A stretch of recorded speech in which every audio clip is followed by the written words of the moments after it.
Hello everyone and welcome to this week's top 10 video. Now this actually isn't going to be a top 10 video, it's going to be a top 16 video because I am ranking Paul Simon's albums, so that's from least to best. Now this will include both his solo work and also the stuff as Simon and Garfunkel as well. So as Paul Simon solo put out 11 albums so far, and with Simon and Garfunkel they put out 5 albums. So that's how we get 16 here. I'm just going to go from my least favourite up to my favourites. So I'll just get started with the list. So at number 16 I would go with this one here. This is Songs from Cape Man by Paul Simon from the year 1997, I think. This is a musical, what Paul Simon, I'm not sure if he wrote it, but he certainly wrote the musical and the music for it. And this isn't very good, I must be honest. This is, there's no great songs on here, and this was a massive flop. Both the stage musical and also this album as well. I mean on vinyl, but it really goes for silly money, and I'm not gonna bother getting it on vinyl, to be honest with you, because it's not a very strong album, if I'm being honest. Number 15. This might surprise a few people as to why it is so low on my list, but it's a Simon and Garfunkel album. It is their first one here.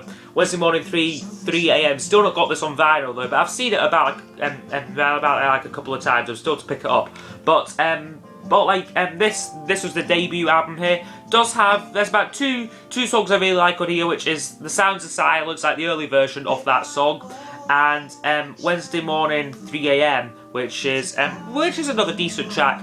But this was quite a boring album to listen to, really. I mean, it's more traditional folk music, as opposed to the slightly folk rock direction, they went in later in their career. But this really didn't didn't do too much for me when I first heard it. Number 14 on my list would be Paul Simon solo album here. I've got quite a few Paul Simon solo albums here, in the middle section of my list. What I find with his solos and his actual albums is you always have about 2 or 3 fantastic songs in it. Those are generally the hit singles, and then you have some sort of filler material what isn't as good. That's the only thing with Paul Simon's with the bulk of his albums. But definitely the first I'd say the top 5 or the top 6 in this list are completely filler free. So those are the ones that I would definitely check out if you're not a fan. But at number 14 I would go with One Trick Pony, the the soundtrack to the film. This was a film what Paul Simon wrote and starred in, and the music is a little bit boring, a little bit dreary. It does have the song Late in the Evening though, what was written for this, which is my favourite Paul Simon song. So I have to go I have to really give this album some credit. Also the title song One Trick Pony is a pretty good song as well.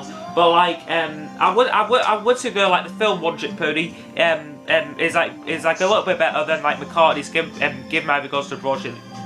It's much better actually. This actually has a plot to it. I suppose Give My Regards to Broad Street it's hardly tough competition really. But I just thought I'd compare the two really, and this one is definitely better. Number 13 on my list probably will surprise many people because this is one of his more popular albums. This was one of 3 off the albums what I'm going to show what won a Grammy Award for Album of the Year. This is still crazy after all these years, which won the 1975 Grammy for Album of the Year, which I don't think it deserved, to be honest with you. I mean, this is quite near the bottom for Paul Simon's solo stuff. So I think there are plenty of other great albums from the year 1975 which should have got the award. There are some great songs in here. Still Crazy After All These Years is fantastic. 50 Ways to Leave Your Lover is brilliant.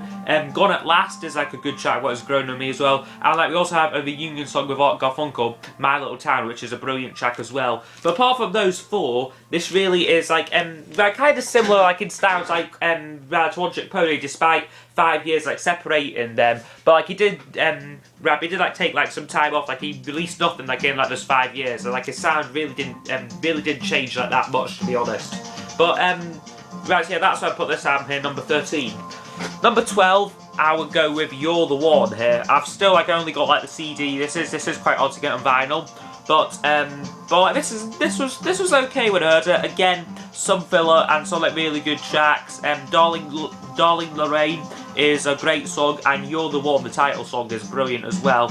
But like the rest of the material, I'm just trying to like remember the songs and look at the song titles and think of what the songs go like, but it's just not happening really. So yeah, Youre The Ward at number 12.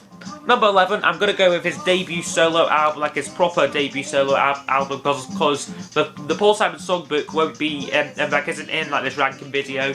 This is Paul Simon. So this is like his proper debut from the year 1972, and this is some brilliant stuff on it. Mother and child reunion, me and Julio down by the schoolyard, Peace Like a River, some other stuff as well. Run That Body Down is pretty good as well. So yes, I say like it's more like half and half mixed between really good stuff and then like slightly lesser material. But like this is a good album though, I have to be honest with you. Now we're gonna go with his latest album here from well, I say latest, it's from 2011. It is So Beautiful or So What. Still to get this on vinyl though, but it is quite cheap on on Amazon, like brand new. It's about £10. So like I'll definitely get it, and I should definitely get it like sooner rather than later. And there are also brilliant songs in there: The Afterlife, Dazzling Blue, Rewrite, and like also the title song So Beautiful or So What is great as well. But I did find this album is like a tad like overrated. Like a lot of people, like when this was released, were saying that it's his best since Graceland. Some were saying that it was better than Graceland. But I find it was like a tad like overrated, like in that sense. But this is still a really good solid album. Number 9 on my list would be Simon And Garfunkel, Sounds of Silence. This is really good, I must say. I mean, there's some great songs in here. Sounds of Silence, of course. Leaves That Agree, Kathy's song. Richard Corey's great as well. Wings do a version of that, but Simon and Garfunkel's is better. April Comes She Will, I'm a Rock. So many brilliant songs on this album here. Like actually, I'm thinking that I should have maybe put this like further up again, like the list now. Like I'm just reading out like all like the brilliant tracks in here. But this is where it was, like when I put it in. Still to get this like on vinyl as well. But like I will definitely, like one of these days, it is on like my high priority list to get on vinyl. Number 8, I'd say would be Rhythm of the Saints. Here. This is really good. 1990. This is from like a lot of great stuff in here. The Obvious Child, Proof, She Moves On, Born at the Right Time. That's a really song, Born at the Right Time. And then some other like really cool stuff as well. Kind of kind of similar to Graceland. Like it's got like a sort of like African recorded feel. But I do really enjoy this album. Number 7 is this is a brilliant album here. Like all these from now on, I'd say are brilliant albums. We have Surprise. Now this is from 2006, and I absolutely love this album. Like I loved it so much that I actually ordered it on vinyl, so it should be coming shortly. But like absolutely fantastic album from 2006. There's so many fantastic ones in here. How Can You Live in the Northeast? Outrageous is great as well. And Father and Daughter as well was it was like a minor hit for him as well. So 2006, really like if you're not a fan of like Paul Simon, do check this album out because it's very different like his sort of like normal sounded albums. Because this was like produced by Brian Eno, and like he does like a fantastic job of producing this album.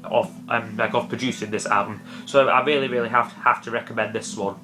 Number 6 is a classic for me. There Goes Rhymin' Simon from 1973.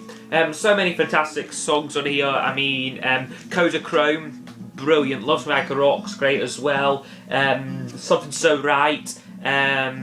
So many fantastic songs there. I mean, obviously every song on here was like a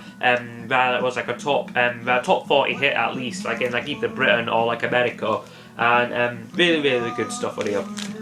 Number 5, another Simon and Garfunkel one. I would put Parsley, Sage, Rosemary and Thyme here. Only just recently, really started to dig this album, because I always sort of dismiss like Simon and Garfunkel's like early stuff. I used to just stick with Bridge Over Troubled Water and Bookends, but then when I heard this album, like it was really a great listen. And favourites on here: Scarborough Fair, Flowers Never Bend with the Rainfall, For Emily, Whenever I May Find Her. So there's some brilliant stuff on this album here. 1966 this is from, so great 60s album this. Number 4, really underrated, I have to say. This one here was a huge flop when it was released. Really like no idea why, but it's from 1983. It is Hearts and Bones, and this is great. Nearly every song on it is like absolutely fantastic. There's only one what I'm not so keen on, which is Cars Are Cars, but all the rest are great, and really like underrated album, I have to be honest. Number 3, so top 3 here. So if like you're like a fan, like you know what 3 are like are still to come. Number 3, I would go with Bookend, Simon and Garfunkel. This is brilliant. I mean, the whole side one sort of tells like a sort of like, well, it doesn't tell like a story, but it's sort of like got like a thread going through it from like sort of like birth and like young age right through to like old age and death, and then like side 2 is just like a collection of like their sort of like the singles what they had out what they had out around like the time of like this album. So this is really cool. Simon and Garfunkel, Bookends. Number 1 and number 2, these were really hard to decide because like on one hand, because about 6 months ago I would have said I would have had these 2 like swapped about, but now I have made up my mind and like I think I'm going to stick with it. I would put a number 2, Graceland here. Now this is a 10 out of 10 album for me. Like as was Bookends, I must be honest as well. Just every song is brilliant on here. But like the standouts are The Boy in the Bubble, Graceland, Diamonds on the Social Shoes, You Can Call Me Out. Like all like those 4 are like his 4 biggest tracks, to be honest with you. And like this is just great. Like absolute classic. And at number 1, no surprises. Well, I really like those 2 like could be like interchanged, but it's just like this album here. Like ever since I got like the Simon and Garfunkel box set, this one has just been on like high rotation on like my turntable. It is Simon and Garfunkel's Bridge Over Troubled Water album, and this is just brilliant stuff on here. So we have Bridge Over Troubled Water, the title track. CVO is great as well. Keep the Customer Satisfied is like a personal favourite. The Box of The Only Living Boy in New York. I mean, the hits for this album are just endless. They should probably just like rename this album The Best of Simon and Garfunkel, because it is just like every song on it was a huge hit for them, and rightly gets like the praise it deserves. I mean, like I remember that I did say that this album was like overrated back when like probably about like last year, but now I take that back. That this album is bloody brilliant. So so do check this out, like if like you haven't heard it, but I'm sure you but I'm sure like you're all like very familiar with this album, because it's like one of like the best selling of all time. So I hope you have enjoyed this video of me going through Paul Simon's album ranking, please like the comments, leave below your favourite Paul Simon albums. Oh, and just quick note as well, I will be away on holiday for a couple of I think for like a couple of weeks, I might be about 2 weeks without a video, but because we're going like away on holiday. But that's just what I mentioned that quickly. And once again, I hope you have enjoyed this video. Please like it, subscribe, and I'll see you next time. Goodbye.